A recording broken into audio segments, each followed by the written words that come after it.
সুন্দর এই গলার ডিজাইনটি কিভাবে কাটিং করবেন খুব সহজ নিয়মে আপনাদের বুঝিয়ে দিব।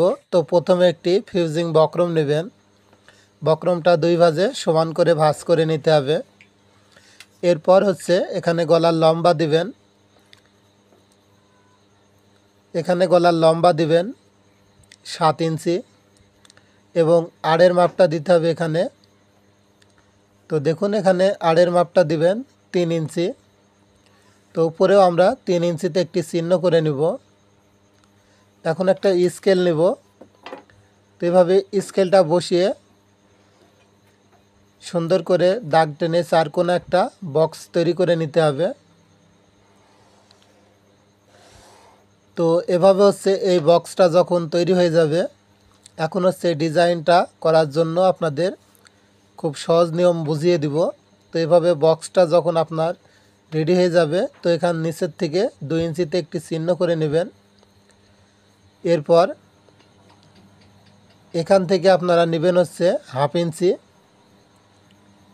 তো এইভাবে নিচের থেকে 2 ইঞ্চি এবং এই মাঝখানের যে হাফ ইঞ্চির বাহিরে ছিল সেটা আমি ওখানে দাগ করে নিলাম। তো এখন নিচে এই ডিজাইনটা আর্ট করার জন্য 1 ইঞ্চিতে একটি চিহ্ন করে নেবেন। এখান থেকে 1 ইঞ্চি 2 দাগ মানে 1.5 ইঞ্চি একটি চিহ্ন করে নেবেন। এরপর এখানে স্কেল বসিয়ে সুন্দর করে এভাবে দাগ টেনে নিতে হবে। তো আমি যেভাবে দেখিয়ে দিচ্ছি একটু খেয়াল করে এভাবে দাগ টেনে নেবেন। আর আপনি যদি এখন ব্যস্ত থাকেন, ভিডিওটি আপনার টাইমলাইনে শেয়ার করে রাখুন। যখন জামা তৈরি করবেন তখন দেখে দেখে এই গলার ডিজাইনটা কাটিং করে নেবেন। তো এখানে একটু গোল গলার রাউন্ড করে দিব যাতে ডিজাইনটি আরেকটু সৌন্দর্য হয়।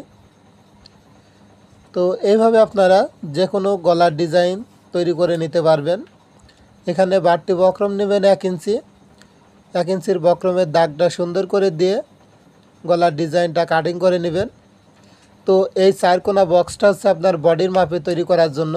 যদি আপনার বডি 28 থেকে 34 হয়, গলার লম্বা দিবেন 6 ইঞ্চি এবং আড়ে দিবেন 2.5 ইঞ্চি দিয়ে 4 কোণা বক্স তৈরি করে বাকি ডিজাইনটা ঠিক এইভাবে করে নেবেন।